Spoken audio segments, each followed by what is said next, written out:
Ay!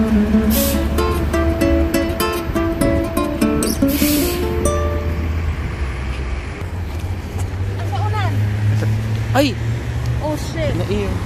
Tawagan mo si Ate Ami.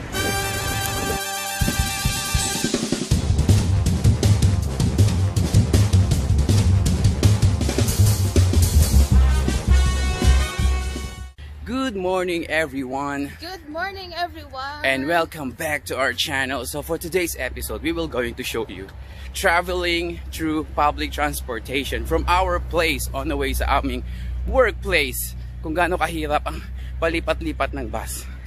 So, ngayon ay 7 AM na at kailangan naming mahabol yung unang bus na sasakyan namin. Kung hindi, the next bus will be another 15 more minutes. Kaya rush hour talaga every morning, madalian na talaga.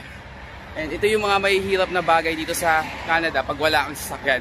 Especially now, it's nag-start ng winter time or mismong sa winter time, sobrang mahirap na talaga dahil malamig, nagyayelo, yung ibang mga bus stop dito is walang mga bubong. So later pag nandun na kami sa bus stop, papakita namin sa inyo kung ano yung itsura ng bus stop na sinasakyan namin. Kaya talagang napaka-essential dito ang magkaroon ng sasakyan.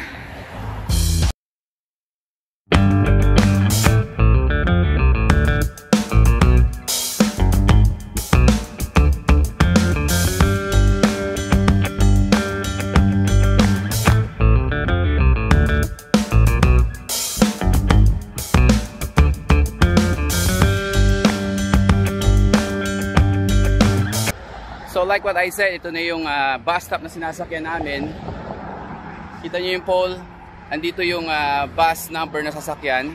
At dito manggagaling yung bus na sasakyan namin. And imagine yung instances if ever nagwi-winter at wala kang sasakyan, nag-travel ka through public transportation. Siguro ang kapal-kapal na ng yelo mo sa buong katawan or magtatago ka doon sa ilalim ng puno hanggang sa dumating yung bus from this side. So, yun yung isang bagay. Kaya sinasabi namin dito sa Canada, ang pagkakaroon ng sasakyan is essential. Hindi siya yung parang formahan lang or gusto mo lang magkaroon ng sasakyan for no reason. Dito napakahalaga talaga. At tingin ko, andito na ang bus but not sure if ito yun. Mask on. Okay, mask on nga pala. Wait. Oh, not in service. Hindi ito yung sasakyan namin. So, di ba? Ganyan kahirap dito.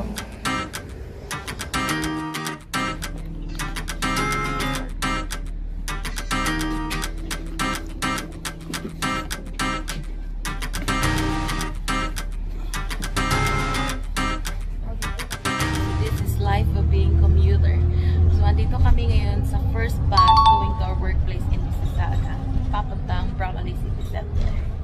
So, take note, nasa first bus pa lang kami. Kailangan namin ng 4 buses para makarating sa Mississauga, sa workplace namin. Nandito na kami friends sa Bramalea City Terminal at pinapakita namin sa inyo yung bus 501, dumating na siya. Tara na, let's go! Don't forget to put on your mask kasi required pa rin siya ngayon.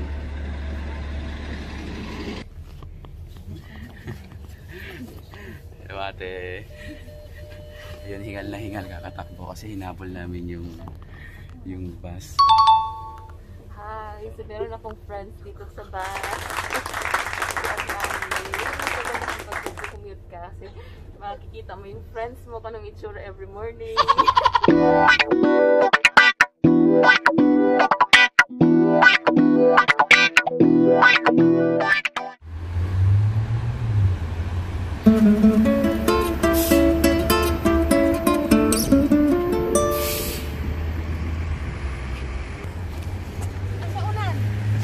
Ay! Oh shit! Naiyo. Tawagan mo si Ate Ami.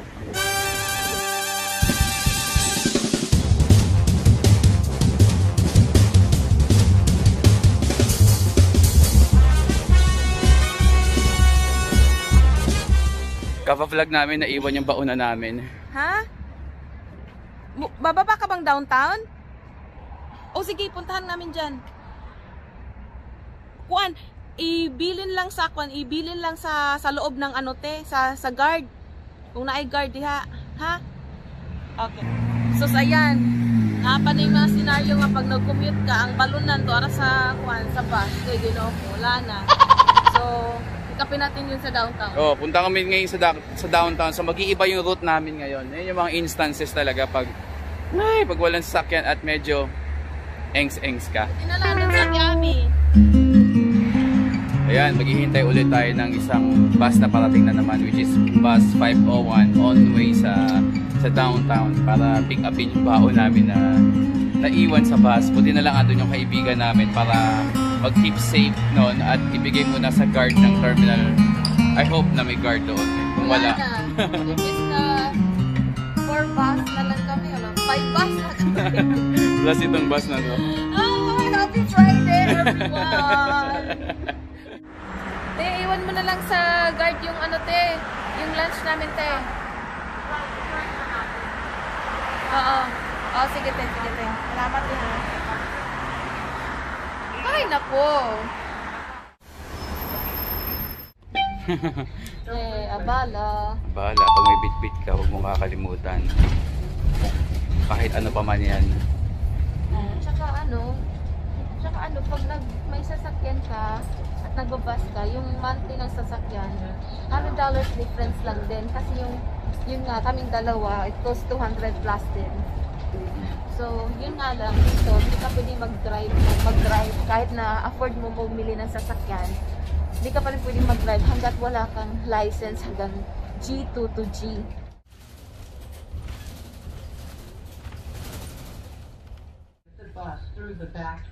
Malapit na tayo.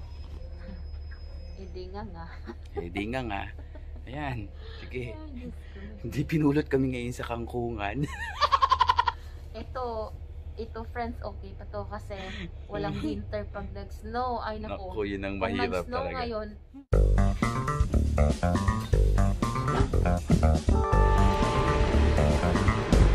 Ito naman sa guard. Ito sa guard.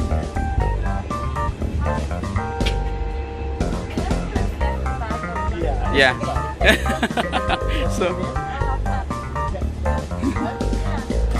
that's our lunch.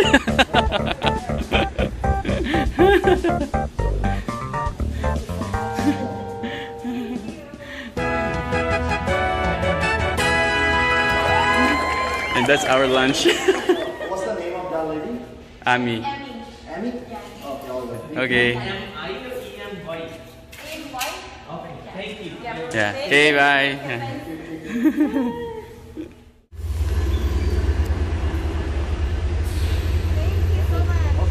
Thank you, sir. Thank you. Kung gaano inaalagaan ng mga tao dito. May mask na kami at binigyan pa kami ng extra mask if ever kailangan namin.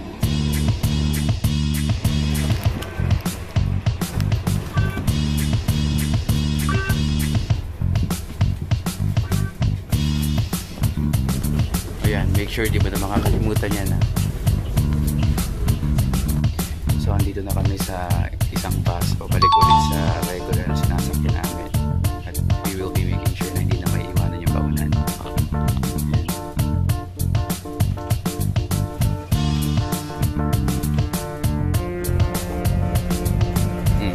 Ikaw magdala niya na. Huwag mong kakalimutan niya na. Kundi wala na tayong kakainin talaga.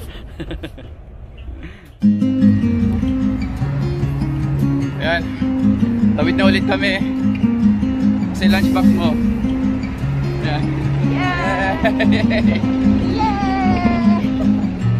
Tawid tayo doon.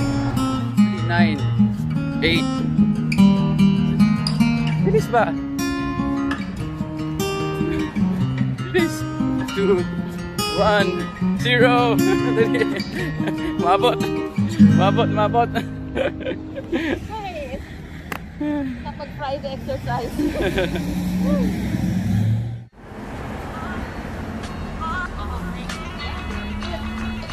Very good. Buti may bus agad. Tara. And we are late na sa work. Natulog na si Manoy.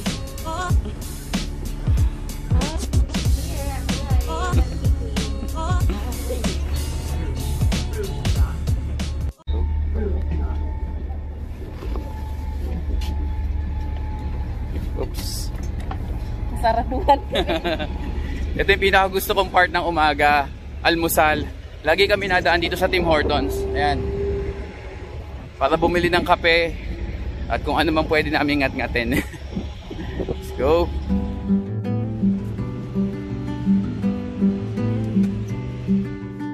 Okay, maghintay na lang ako sa sa table ha. Yung bauna na to, baka mawala. Wala mo na order rin ha.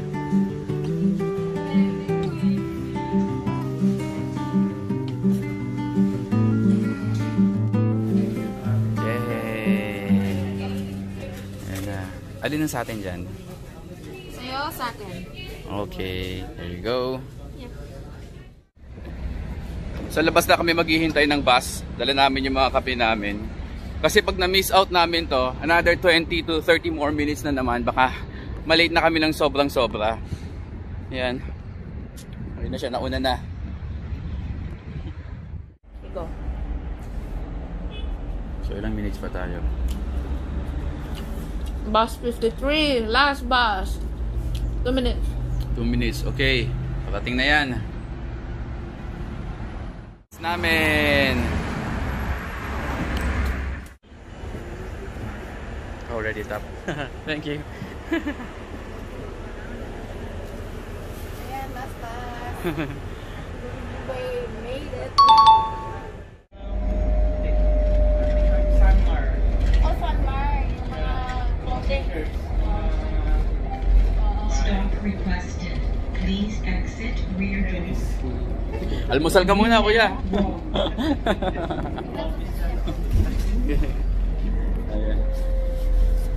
Okay, kuya, ano na kami? Ingat din. Yes. Bless, kuya.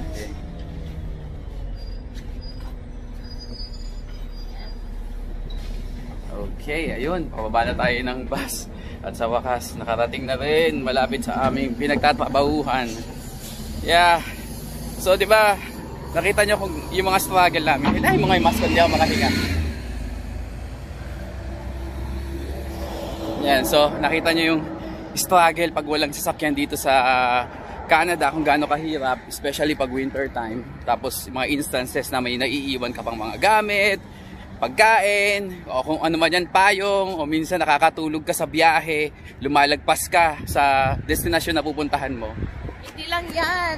Minsan nga, nakatulog ka sa bus, nalagpas ka. Minsan, ay naku, ang daming mga eksena. Grabe. Yun. Okay, so, naway may na tutunan kayo sa aming vlog sa araw na to. And, that's all for today. I hope you guys are having a wonderful day. Don't forget to like, subscribe, and click the notification bell so you won't miss any single videos that we will be releasing soon. And I'm out now. Adios.